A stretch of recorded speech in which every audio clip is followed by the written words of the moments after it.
చూసాం నిన్న ఆయన చంద్రబాబు నాయుడు గారు మాట్లాడిన మాటలు అవి. ఈ జైల్లో 50-60 రోజులు ఎంతో ఉండి ఆ తర్వాత వచ్చాక బయటకు వచ్చాక తొలిసారి మీడియాతో మాట్లాడబోతున్నాడు అని వాళ్ళంతా నిన్న ఐ థింక్ మీకు ఇన్వైట్ పంపింది. ఆ తర్వాత అవి కూడా చూసాం. చూసిన తర్వాత నేను అనుకున్నది ఏంటంటే ఇంకా ఎన్నికలు రాబోతున్నాయి కదా త్వరలో, దానికి సంబంధించి తన పార్టీ గురించి ప్రజలకు ఏం చేశారు, లేదా గతంలో ఏం చేశారు 14-19 మధ్య, లేదా ఏం చేయాలనుకుంటున్నారు అది చెప్తాడేమో అని అనుకున్నాను. ఆయన చూస్తే మొత్తం నేను మొన్న చెప్పిందే, మేము ఏదైతే చేస్తున్నామో వాటిని రోజు పెట్టుకుని చూస్తున్నట్టున్నాడు. ఏదైతే జగన్మోహన్ రెడ్డి గారు ఈ 4.5 ఏళ్ళు చేశారో దాని మీద అభూత కల్పనలతో నోటుకొచ్చినట్టు వాళ్ళ మీడియాలో పచ్చ మీడియాలో రాసిన వాటిని తీసుకొని దాని మీద ఒకటి బిల్డ్ చేస్తూ వచ్చిన నెరేటివ్, ఏదైతే అభివృద్ధి కానీ సంక్షేమం కానీ బ్రహ్మాండంగా జరుగుతూ వస్తున్నాయి అనేది 5 కోట్ల మంది ప్రజలు చూస్తున్నది వాస్తవమే. 1,60,00,000 కుటుంబాలలో హౌస్ హోల్డ్స్లో 1,47,00,000 కుటుంబాలకు నేరుగా ఏదో ఒక బెనిఫిట్ అందుతున్న నేపథ్యం ఈ 4.5 ఏళ్లలో ఉంటే,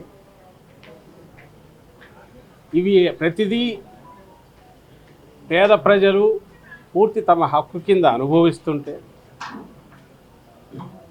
అలాగే ప్రతి విలేజ్లో కూడా కొత్తగా కనీసం అంటే 4 కొత్త బిల్డింగులు వచ్చి విలేజ్ స్కేప్ అంటే అక్కడ ఉన్న దీని స్ట్రక్చర్ మారిపోయిన నేపథ్యంలో, అలాగే గడప గడపకు పరిపాలన అనేది కళ్ళ ముందు కనపడతా అంటే,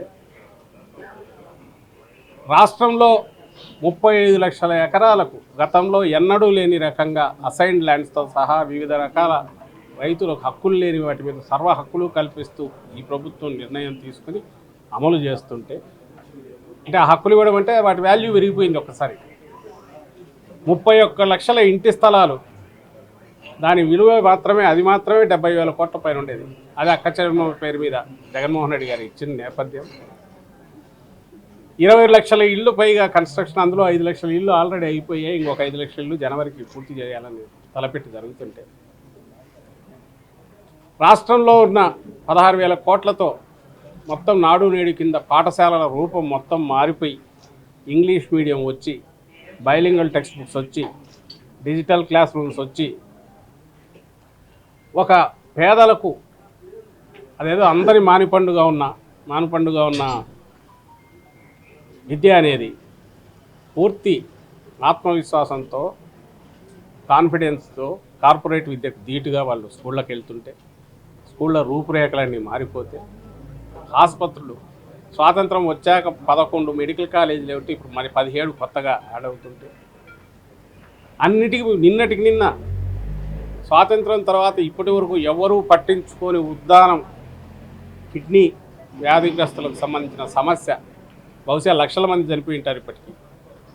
ఇంకా అదొక సోషల్ ప్రాబ్లం అయిపోయి అక్కడ పిల్లల్ని ఇచ్చేవాళ్ళు కూడా, పెళ్ళిళ్ళు చేసుకునే వాళ్ళు కూడా బయట నుంచి ఊరు రాని పరిస్థితి ఉంది.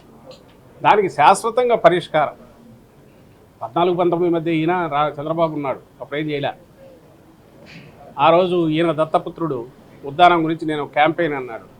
ఆయన ఈరోజు ఏం నోరెత్తట్లా. దాదాపు 800 కోట్లు పెట్టి అక్కడ శాశ్వతంగా దానికి పరిష్కారం చూపి నిన్ననే దాని ప్రారంభం ముఖ్యమంత్రి జగన్మోహన్ రెడ్డి గారు చేసిన నేపథ్యం.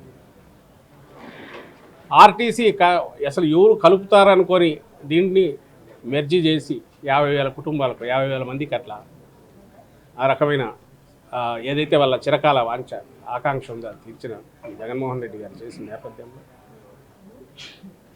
మేము వచ్చేసరికి 4 లక్షల ఉద్యోగాలంటే 2,10,000 శాశ్వత ఉద్యోగాలను మళ్ళీ సృష్టించిన నేపథ్యంలో ఇంత రికార్డు. నేను ఇంతకుముందు అన్నట్టు 1,60,00,000 కుటుంబాల్లో 1,47,00,000 కుటుంబాలు నేరుగా బెనిఫిట్ పొందుతున్న నేపథ్యం.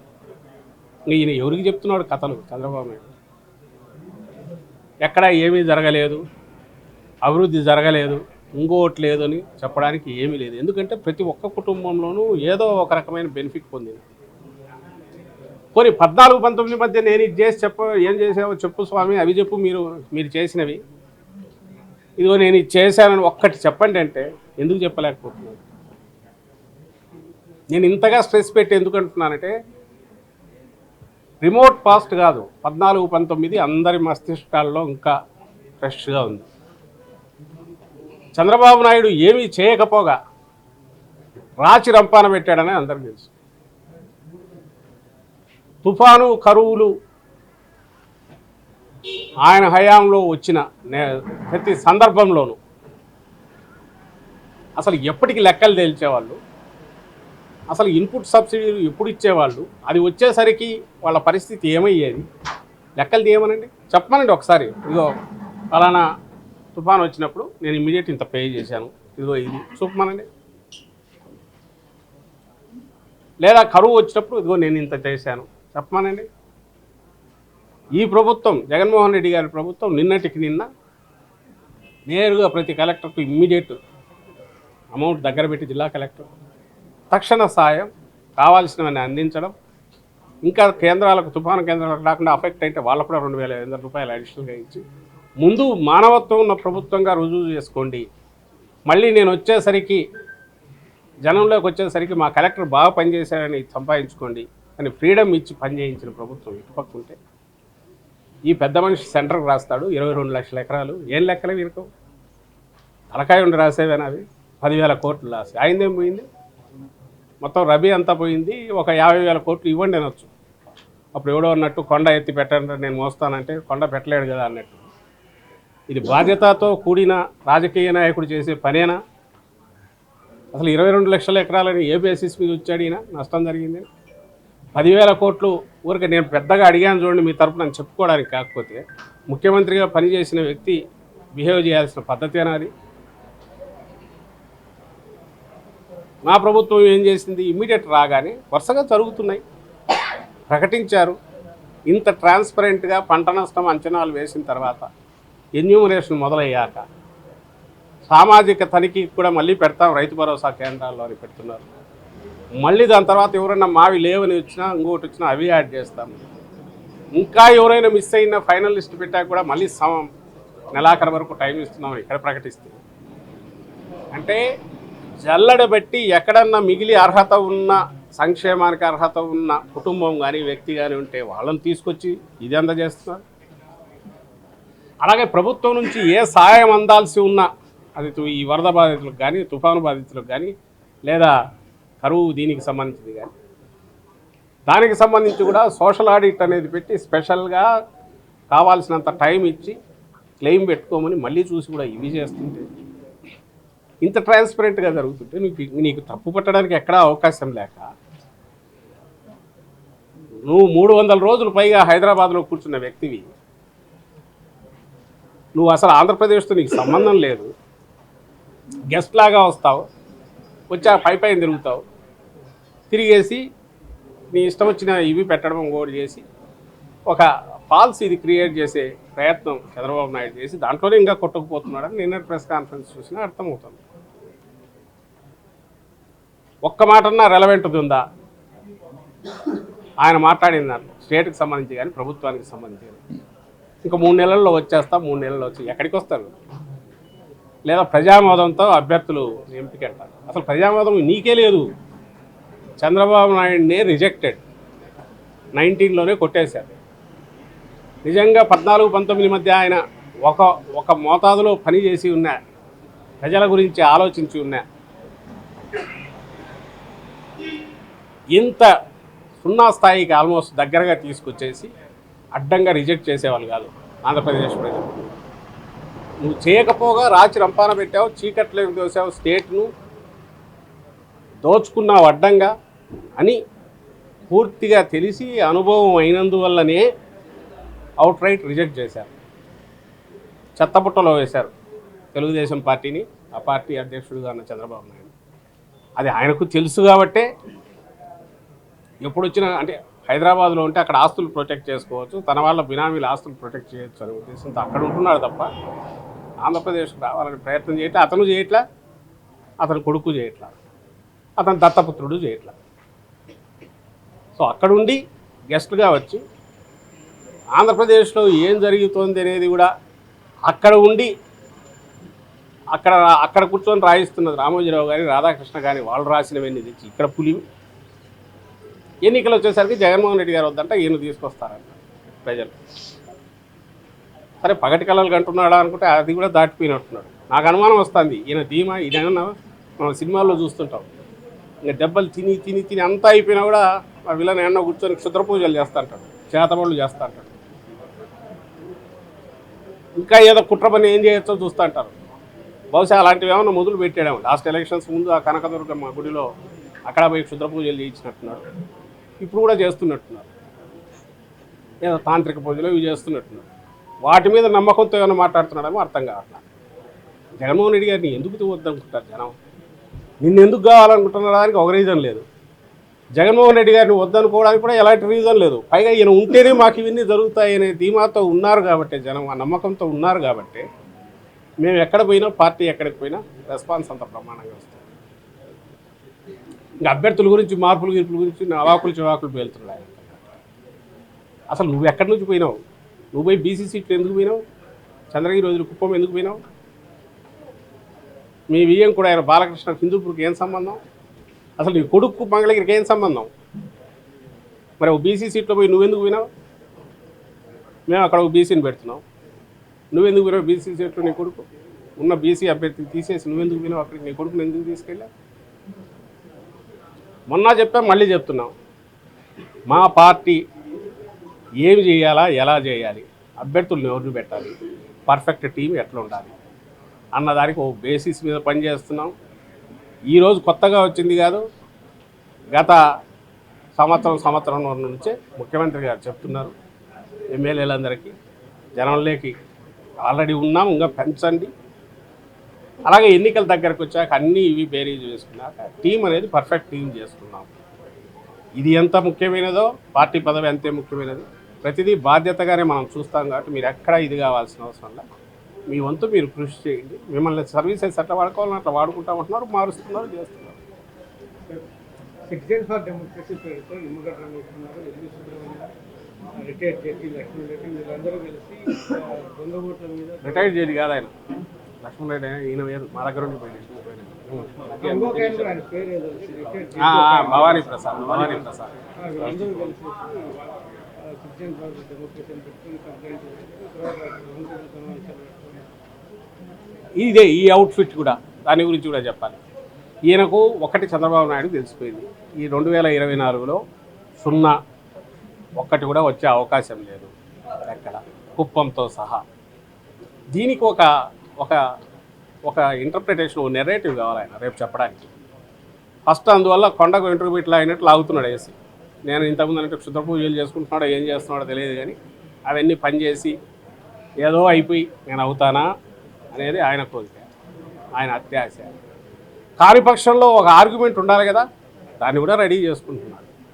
అందుకోసమే పూర్తిగా అత్యంత పారదర్శకంగా పాలన జరుగుతున్న, పారదర్శకంగా ఎందుకంటున్నా అంటే సిస్టమ్స్ అట్లా చేశారు జగన్మోహన్ రెడ్డి గారు. ఎక్కడ విచక్షణ అనేది చేతిలో పెట్టుకోకుండా కిందికి ఇచ్చారు, డిస్క్రిప్షన్ పవర్స్ లేకుండా. అండ్ ఎక్కడ ప్రతిదీ డీబీటీ ద్వారానో నేరుగానో అర్హతలు ఫిక్స్ చేసి దాని ప్రకారం ఫిక్స్ చేశారు, శాచురేషన్ బేసిస్ మీద పోతున్నారు. సో ఇంకెక్కడ డిస్క్రిప్షన్కి కానీ అవినీతికి కానీ అవకాశం లేని రకంగా ఫుల్ ప్రూఫ్ సిస్టమ్ ఏర్పాటు చేసి డోర్ స్టెప్స్ దగ్గర పాలన తీసుకెళ్ళాక ఇంకా దీనికి సంబంధించినంత వరకు ఏమి చెప్పాలో తెలియక తాను ఏ పనికిమాలిన పనులు చేశాడో ఆయన హయాంలో కానీ, లేదా చేయాలనే లోపల ఉండే బుద్ధులని అవన్నీ తెచ్చేసి మా ప్రభుత్వం మీద, జగన్మోహన్ రెడ్డి గారి ప్రభుత్వం మీద వేసి పులిమి రోజు బ్యానర్ స్టోరీస్ చేసుకుంటూ కొడుతున్నారు. ఈనాడు, జ్యోతి, ఆ మిగిలిన తోక మీడియా ఏది ఉంటే అది పచ్చ మీడియా, వాటినే పిలిచి వాటినే మళ్ళీ రోజు ఐసోలేటెడ్ కేసు ఎక్కడో ఒకటి జరిగి ఉంటుంది సిస్టంలో పొరపాటు వల్ల, ఇంకో దానివల్ల. దానికి కూడా కరెక్టివ్ పని మేము చేసినా సరే అలాంటివి తీసుకొని ఇవన్నీ కలిపి ఘోరాలు జరిగిపోతున్నాయి, ఇవి జరిగిపోతున్నాయి అనే ఒక పిక్చర్ వర్చువల్ ఇది క్రియేట్ చేస్తున్నారు. రెండవ పక్క ఈ మధ్య ఎందుకు ఇంతగా మొదలు పెట్టారని చూసాం. ఒక పక్క నిన్ననే మా ఎంపీలు వెళ్ళి, పార్టీ ఎంపీలు సిఈసి కూడా రిప్రజెంటేటివ్ సబ్మిట్ చేశారు. మీడియాకు మీకు వచ్చి ఉంటుంది, మీరు గమనించుంటారు. నేరుగా పార్టీ నుంచి లింక్ చేసి గతంలోనే మేనిఫెస్టోని పెట్టింది నేను చూపించాను, నిన్న దాంట్లో కూడా వాళ్ళు పెట్టారు. ప్రతి వాడిని మ్యాపింగ్ చేసి, ప్రొఫైలింగ్ చేసి, క్యాష్తో సహా పట్టుకొని ఏవైతే వైఎస్ఆర్సీపీ ఉన్నాయో 14-19 మధ్య ఏం చేశారో మళ్ళీ అది చేసే ప్రయత్నం చేస్తారు. ఒక పక్క వాళ్ళది చేస్తూ, అలాగే వాళ్ళు ఎవరో నిన్న కూడా అది బయటకు వచ్చింది, కోనేరు సురేష్ అని ఒక వ్యక్తి ఎవరినో పెట్టుకున్నారు, అతను లక్షలు తీసుకెళ్ళి పడేస్తున్నాడు, డంప్ చేస్తున్నాడు ఈసీ వాళ్ళ మీద. వాళ్ళు కిందికి పంపించి చెక్ చేస్తే జిల్లాల్లో అందులో చాలామంది లైవ్ ఓట్లు ఉన్నాయి. ఎవరు టార్గెట్ పెట్టి చేస్తున్నారంటే వైఎస్ఆర్సీపీ ఓట్లని వాళ్ళు అనుకుంటున్నది, న్యూట్రల్ ఓట్లు అనుకున్నారో ఏదో మొత్తం మీద చేసి ఒక ఇంప్రెషన్ క్రియేట్ చేసే ప్రయత్నం చేస్తున్నది వాళ్ళు. హైదరాబాద్లో తెలంగాణ ఎలక్షన్లు కాకపోతే ఎక్కడ కౌంటర్లు పెట్టినా మీ మీడియాలో మీరే చూపించారు చాలామంది. ఐ థింక్ వీళ్ళు అయితే చూపర్లేదు, వీళ్ళు ఇక్కడ ఉండింటారు కదా, ఈనాడు జ్యోతి ఏబిఎన్ వాళ్ళు ఉండింటారు, వీళ్ళు చూపించారు కౌంటర్లు పెట్టి మరి రండి అక్కడ వేసినాం కదా ఆంధ్రాకు పోదాం అనేది పెడుతున్నారు. మళ్ళీ జై సిబిఎన్ టీం అని పెట్టుకుంటున్నారు. బరి తెగించి తెలంగాణలో అయిపోయి 4 నెలల్లో ఇక్కడ వస్తుండగా అక్కడ ఇంకా పదండి మనం అక్కడ వేస్తామని కౌంటర్లు పెట్టి ఓటర్లను తీసుకొచ్చి ఇక్కడ రిజిస్ట్రేషన్ చేయించే ప్రక్రియ ఒకటి ముందు. ఇక్కడ ఇంకో పక్కేమో ఇంటింటికి పోయి పర్సనల్ డేటా కూడా తీసుకొని దాంతో లింక్ చేసి ప్రొఫైలింగ్ చేసి వాళ్ళను మీకు సంవత్సరానికి 6 లక్షలు వస్తుంది, 7 లక్షలు వస్తుంది, మా బాబు వస్తే జూన్ 24 నుంచి వస్తుందని కూడా డిక్లేర్ చేసి యాజ్ ఇఫ్ వీళ్ళు డిక్లేర్ ఆల్మోస్ట్ అయిపోయినట్టు చంద్రబాబు హామీ కూడా పెట్టి అది ఒకటి చేస్తున్నారు మోసం. ఇంకో పక్క ఉన్న ఓట్లు తీసేయండి అని చెప్పి లక్షలు తీసుకెళ్ళి అక్కడ ఇస్తున్నారు. బయట ఇంతకుముందు మీరు అడిగినట్టు సిటిజన్స్ ఫర్ డెమోక్రసీని ఇంకో పేరుతో బోగస్ పెట్టి ఎక్కడెక్కడ ఉండే వీళ్ళందరినీ కూడా తీసుకొచ్చేసి దాంట్లో పెట్టి వాళ్ళు అంతకుముందు ఏదో పదవుల్లో ఉంటారు కాబట్టి దానికి ఒక రెస్పెక్టబిలిటీ వచ్చింది. వాళ్ళు సెమినార్లు కండక్ట్ చేసి అన్యాయాలు జరిగిపోతున్నాయి. ఒక్క ఇన్సిడెంట్ ఎక్కడ అన్యాయం జరుగుతోంది వైఎస్ఆర్సీపీ నుంచి అనేది మేము ప్రూఫ్లతో సహా చూపించాము. ఏదో వీళ్ళు చేసిన విబిఎన్ మై మేనిఫెస్టోలో ఏదో టీడీపీ పార్టీ మేనిఫెస్టో అనేది ఒకటి, ఆ వెబ్సైట్ చూస్తే దాని నిండా ఇదే ఉంది. లాస్ట్ టైం సేవామిత్రని ఏం పెట్టి చేశారు, ఇప్పుడు అదే చేస్తున్నారు. అండ్ ఇంకో పక్క ఏమో వాళ్ళు చేస్తున్నవన్నీ ఆ పక్క ఉంటే ఈ పక్క వైఎస్ఆర్సీపీ వాలంటీర్లను వాడుకుంటుంది. వాలంటీర్లకు ఎన్నికలకి ఏం సంబంధం అండి? వాలంటీర్లు వచ్చి ఏం చేస్తారు ఎన్నికల దాంట్లో? అసలు కుదురుతుందా? జరగదని నీకు తెలుసు, దానికి ఏఈసీ చెప్పాల్సిన అవసరం లే. ఎలక్షన్ డ్యూటీలు ఎవరు పార్టిసిపేట్ చేస్తారు? రెగ్యులర్ ఎంప్లాయీస్ చేస్తారు. చీఫ్ సెక్రటరీగా పనిచేసిన ఎల్వి సుబ్రహ్మణ్యం గారికి తెలియదా? లేదా జడ్జి ఎవరు భవానీ ప్రసాద్ అని అతనికి తెలియదా? ఆ నిమ్మగడ్డ రమేష్కి తెలియదా? ఆయన కూడా ఇంతకుముందు చాలా పదవులు వెలగబెట్టారుగా. లక్ష్మణ్ రెడ్డి గట్టి తెలియకపోవచ్చు, ఆయన చేయలేదు. వీళ్ళంతా బ్యూరోక్రాట్సే కదా, లేదా జడ్జీలే కదా, చేయలేరని తెలుసు. ఎస్, కార్యక్రమం మాది జరుగుతున్న కార్యక్రమం అభివృద్ధికి సంబంధించి ఎక్స్ప్లెయిన్ చేసేది వాలంటీర్ తీసుకెళ్ళగాక ఎవరు తీసుకెళ్తారు? ఇంటింటికి పోయే వాలంటీర్ కాక స్టేట్ చేసిన డెవలప్మెంట్ అనేది ఎవరు తీసుకెళ్తారు? దాన్ని పెట్టి చూపించి వీళ్ళు ఏదో చేయబోతున్నారని. తాము చేస్తున్నవన్నీ మాకు రుద్ది వైఎస్ఆర్సీపీకి, ఈ ప్రభుత్వానికి తాము గతంలో చేసినవి ఇప్పుడు చేస్తున్న తప్పులేదు. ఏమి ఎక్స్క్యూజ్ కోసం సాకు కోసం చూస్తున్నారని నేను గట్టిగా అనుకుంటున్నా. అంటే రేపు ఎన్నికల్లో వైఎస్ఆర్ కాంగ్రెస్ పార్టీ స్వీప్ చేశాక ఇదో ఓట్లన్నీ ఇవి చేసుకున్నారు, లేకపోతే వీళ్ళు వచ్చేవాళ్ళు కాదు. ఎవరిని తృప్తిపరచడానికి ఇవి? మీకు నిజంగా అధికారం లేక రావాలని, ప్రజాసేవ చేయాలని ఉండి ఎలాగూ లేదు, పోనీ అధికారం లేక రావాలని ఉంటే ఏం చేయాలి? ప్రజలకు సంబంధించి ఏదైనా హామీలు ఇవ్వాలి. అది ఇక్కడ ఉండాలి, ఈ గడ్డ మీద ఇక్కడికి వచ్చేయాలి, ఇక్కడ ఉండాలి, ఇక్కడ తిరగాలి, ఇక్కడ ప్రజలకు చెప్పాలి. చెప్పి వాటి గురించి ఏం చేయగలరు, లేదా మా దాంట్లో లోపాలు ఎత్తుంది, మీరేం చేస్తారో ఏం చేశారో చెప్పండి. అట్లా కాకుండా ఏదో ఆయన ప్రెస్ కాన్ఫరెన్స్ పెట్టాడు ఏదో అంటే ఏముందంటే ఇది మొత్తం తను గతంలో ఏం చేశాడో అవన్నీ మా మీద వస్తాయి. ఒక్క మెసేజ్ చెప్పాలనుకుంది ఆయన ఏంటంటే 3 నెలల తర్వాత ఆయన వస్తా అన్నాడు. సార్, జనసేన ఒక ఆరోపణ చేసింది, Asian infrastructure investment bank NDB bank ఆంధ్రప్రదేశ్ను బ్లాక్ లిస్టులో పెట్టింది. ఆరోపణ ఎందుకు పెట్టడం నాకైతే అర్థం కావట్లేదు. గవర్నమెంట్ జనసేన ఆరోపణలు వాళ్ళు ఏం చేసినా, ఎక్కడ చేసి ఏం చేసినా ఎనీ గవర్నమెంట్కి ఇదే కాదు, అంతకుముందు ఆడిట్ సంబంధించి సిఏజీ అయినా ఇంకోటినా రెగ్యులర్ ప్రాసెస్ ఏదంటే దాని ప్రకారం వాళ్ళు ఏదైనా రాస్తే వీళ్ళు సమాధానాలు ఇస్తారు, పోతుంటారు. ఇప్పుడు ఇందులో గమనించాల్సిందంటే చంద్రబాబు చేసిపోయిన అప్పులు మా మీద పడేసినవి, కోవిడ్ తర్వాత వచ్చిన దాంతో ఉన్న సిచ్యువేషన్ మీద ఆ తరువాత ఇంత బరువు మోస్తూ ఈ ప్రభుత్వం సంక్షేమం కావచ్చు, అభివృద్ధి కావచ్చు, స్టేట్కు కంప్లీట్ ఒక ట్రాన్స్ఫార్మ్ చేస్తున్న నేపథ్యంలో ఖచ్చితంగా బరువు ఉంది. దాన్ని నువ్వేది ఎత్తి వీళ్ళకి నేను కనిపెట్టానని ఎవరు చెప్పాల్సిన అవసరం లేదు, దట్స్ దేర్. బట్ ఇంత ఇది ఉన్నా కూడా despite all this Jaganmohan Reddy గారు తలపెట్టిన యజ్ఞం ఏది ఉందో అది కంప్లీట్ చేస్తున్నారు. అది అబ్జర్వ్ చేయమని చెప్తున్నారు. అది చూడండి, అది గమనించండి. ఎవరు దాచిపెట్టుకోవడానికి ఏముంది అక్కడ? ఇది అన్ని ప్రతిదీ ట్రాన్స్పరెంటే. ఒకవేళ అక్కడ నుంచి ఏదైనా క్వశ్చన్స్ వస్తే రాస్తారు, సెంటర్ నుంచి కావచ్చు, ఇంకోటి కావచ్చు, ఏదైనా సరే దాన్ని డీల్ చేసే పద్ధతిలో చేస్తారు. సిటిజన్స్ ఫర్ డెమోక్రసీ వాళ్ళు ఇంకొక అంశం కూడా లేవట్లేదు. జగనన్నే రాష్ట్రానికి ఎందుకు కావాలనే కార్యక్రమం ప్రభుత్వ కార్యక్రమంగా ఎలా నిర్వహిస్తారు, పార్టీకి ప్రభుత్వానికి మధ్య రేఖను చెరిపిస్తున్నారు అని ఎలక్షన్ కమిషన్ కూడా ఫిర్యాదు చేశారు. అదే నేను దాని గురించి చెప్తున్నా. స్టేట్లో జరిగిన డెవలప్మెంట్ గురించి, ఎకనామిక్ ఇండికేటర్స్ గురించి మొత్తం వివరాలన్నీ ఇచ్చి ఇంటింటికి తీసుకెళ్తుంది.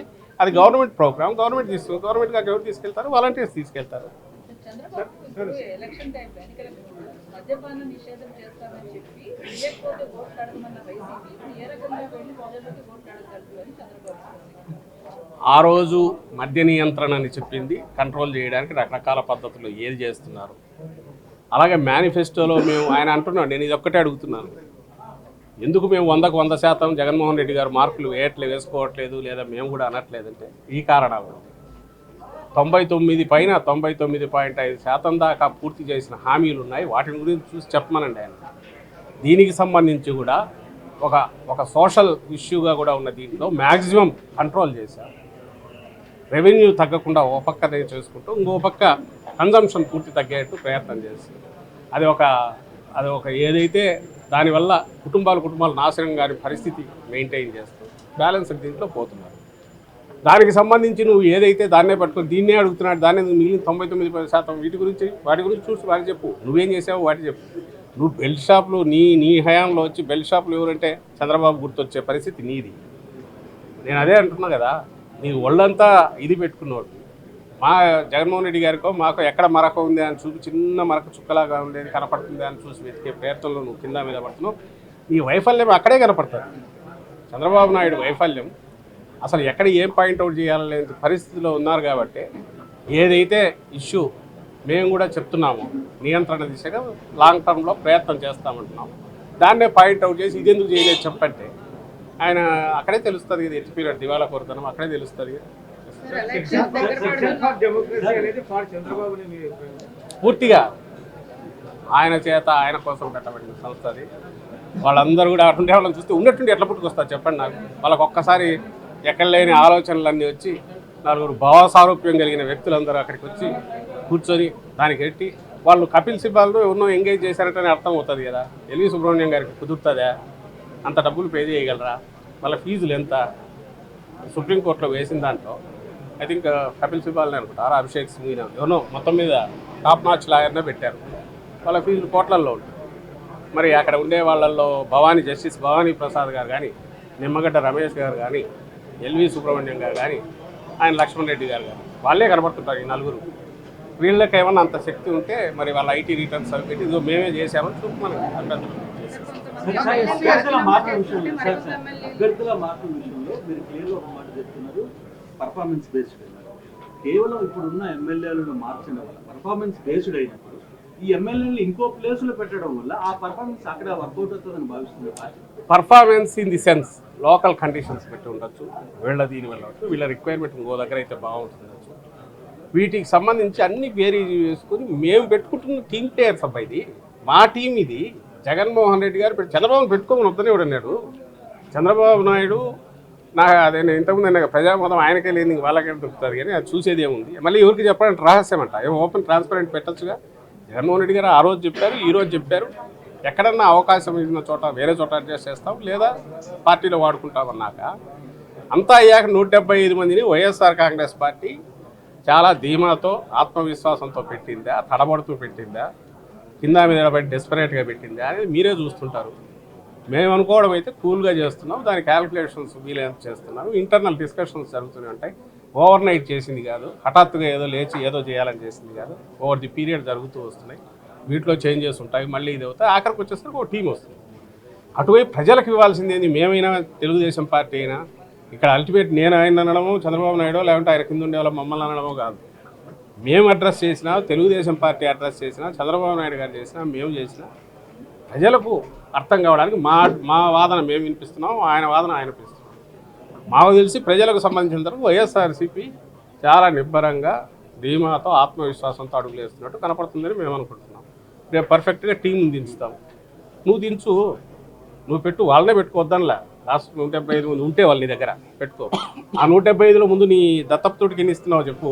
సార్ ఇంకొక ప్రచారం సార్, అదే నేను అదే అంటున్నా కదా. మరి ఆయన కావాల్సింది అదే కదబ్బా, ఏడుపు ఎందుకు మళ్ళీ ఆయనకు? 100 మందికి ఇప్పుడు నిజంగా మేము ఎంతమందిని మార్చినా మా వల్ల కాదనుకుంటే, మేము అయిపోయినాం, మార్చే కొద్దిగా ఇది ఊబిలో పడినట్టు పదాం అనుకుంటే, ఈ షుడ్ ఫీల్ హ్యాపీ, సెలబ్రేట్ చేసుకోమను. ఎందుకు దాని గురించి అంత బాధపడడం? వైసీపీ ఈసారి 100 టికెట్ల పైగా బీసీలకి కేటాయించాలి అనే ఒక ప్రస్తావన జరుగుతుంది. నిజమేనా సార్? నిజంగా అంతమంది మీరే ఎవరైనా చెప్తానరా? ఎవరన్నా అంటే చంద్రబాబు నాయుడు చెప్పిస్తున్నట్టున్నారు కదా. ఆయన ఎవరో ఏదో ఇక్కడ ఎవరో ఉన్నారు, మీరు అంటే ఏదో ఇంతకుముందు అన్నిందే ఎవరో అడిగారు మద్య నిషేధం అని చెప్పినారు, అదొక్కటే అడుగుతున్నా అన్నట్టు. మాకు పరీక్షలు ఎన్ని పెట్టాలా, ఏం చేయాలనేది మన బీసీల దగ్గర, ఎస్సీల దగ్గర, లేదా మహిళలకు సంబంధించో, ఎస్టీల దగ్గర, మైనారిటీలో అక్కడ మా క్రెడెన్షియల్స్, జగన్మోహన్ రెడ్డి గారి క్రెడెన్షియల్స్ ప్రూవ్ చేసుకోవాల్సిన అవసరమో, దాని గురించి చెప్పుకోవాల్సిన అవసరం ఉంది అయితే మేము అనుకోవట్లేదు. నువ్వు తిప్పలు పడాలా, చంద్రబాబు నాయుడు పడాలా, ఆయన మోసేవాళ్ళు పడాలా, దానికి సంబంధించి తిప్పలు పడాలా. ఎట్లా ఇదిగో మేము కూడా ఉన్నామని చెప్పడానికి వాళ్ళు తిప్పలు పడాలి. మాకు ఆ అవసరం లేదు, దాని గురించి పెద్ద మేము ప్రూవ్ చేసుకోవాల్సింది ఉందని నేను అనుకోవట్లేదు. కావాలని నువ్వు ఇంతే చేసినావు, 90 చేసినావు, ఆ 10 ఎందుకు చేయలే? నువ్వు 10 చేయలే కాబట్టి 100 ఫెయిల్ అనే తలకాయ లేని మాటలో, లేదా కావాలని విషపూరితమైన ఆలోచనలతో చేసే మాటల గురించి మేము సమాధానం చెప్పాల్సిన అవసరం ఉంది. ఎస్సీ బీసీలకు ఎంతో మేలు చేశాము, ఆ సీట్లే ఎక్కువగా మారుస్తున్నారని చెప్పి చంద్రబాబు కామెంట్. ఎస్సీలకు బీసీలకు ఎంతో మేలు చేసామంటున్నాం వైసీపీ, ఆ స్థానంలో అదేనబ్బా. ఈయన ఒక అనలిస్ట్ లాగా తయారైనట్టున్నాడు. డిబేట్లో కూర్చోమనండి. ఏబిఎన్లో ఈ మధ్య కొంతమంది ఖాళీ ఉన్నట్లేదు. ఏబిఎన్ ఎవరు ఇక్కడ మీరు చెప్పండి, మీ వాళ్ళకు చెప్పేసి అక్కడ డిబేట్లకు అందరూ నువ్వేనా డిబేట్లకు పోతున్నట్లా, చాలా తక్కువ ఉన్నట్టున్నారు. చంద్రబాబు నాయుడు కూర్చోబెట్టుకుని, ఎందుకంటే ఆయన అనలిస్ట్ రోల్ ప్లే చేస్తానట్టున్నాడు కూర్చొని. ఆయన డిబేట్ దీంట్లో ఉంటే రోజు మేమేం చేస్తున్నాం చూసి, జగన్మోహన్ రెడ్డి గారు ఈరోజు ఇవి చేయింది సరిగలేదు, ఇది చేసింది బాగాలేదు, ఓకే ఇది బాగుంది, ఇట్లాంటివి చెప్పినట్టు చెప్తే చెప్పండి. ఎస్సీ సీట్లు ఎస్సీలు కాక ఎవరు వస్తారు? ఎస్సీ సీట్లలో ఎస్సీలే వస్తారు. ఇంకా నేను నాకు సంబంధించి నేను చూసిన దాంట్లో ఇప్పుడు బీసీ పెరిగిన ఒక రకంగా పెంచినాం. ఇక్కడ చేసాము, అక్కడ చేసాము, 2 చోట్ల చేసాము. అవి చేయమని బాగుంది కానీ ఏమని చెప్పు, ఆయన ప్రయత్నం చేయమని చెప్పు. మా ప్రయత్నం గురించి మొత్తం ప్రజలు అబ్జర్వ్ చేస్తున్నారు. నేను మళ్ళీ చెప్తున్నా కదా, మా క్రెడెన్షియల్స్ ఈరోజు మేము ప్రూవ్ చేసుకోవాల్సిన అవసరంలా. జగన్మోహన్ రెడ్డి గారు ప్రత్యేకంగా ఎక్కడా లేని ఒక బెంచ్ మార్క్ క్రియేట్ చేసి, అంతకుముందు ఇంత ఉంటే ఒకేసారి ఇంత పెద్ద గీత గీశారు. యాజ్ ఫార్ యాజ్ సంక్షేమం, అందులోనూ ఎస్సీ ఎస్టీ బీసీ మైనారిటీలకు సంబంధించి తగలమను ఎంత తగులుతాడో, ఆయన ఏం పెంచుతాడో చూడమని చెప్పి. ఖచ్చితంగా మన దీనికి వైఎస్ఆర్సీపీకి సంబంధించినంత వరకు సామాజిక సాధికారత దిశగా ఎక్కడ అవకాశం ఉంటే అక్కడ వీలైనన్ని అయితే పెరుగుతాయి, ఆ వర్గాలకు పెరుగుతాయి. అండ్ 175 అది పర్ఫెక్ట్ టీం తయారవుతుంది. ఈ 2 బ్యాలెన్స్ చేసే ప్రక్రియ మేము చేస్తున్నాం.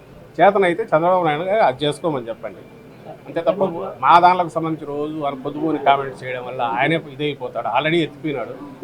ఏం మాట్లాడుతున్నావు అంటే ఏం మాట్లాడుతున్నావు అర్థం కాదు. మీరు చెప్పుకోకుండా వాళ్ళ మీద జనం కూడా ఆయనే తిడుతున్నారు. కొంతమంది ఎమ్మెల్యేలు రాజీనామాలు చేస్తున్నారు. అదేవిధంగా మేకపాటి చంద్రశేఖర్ రెడ్డి గారు కానీ ఆయన ఎప్పుడు సస్పెండ్ చేసి ఎంతకాలం అయింది వాళ్ళు పార్టీ నుంచి?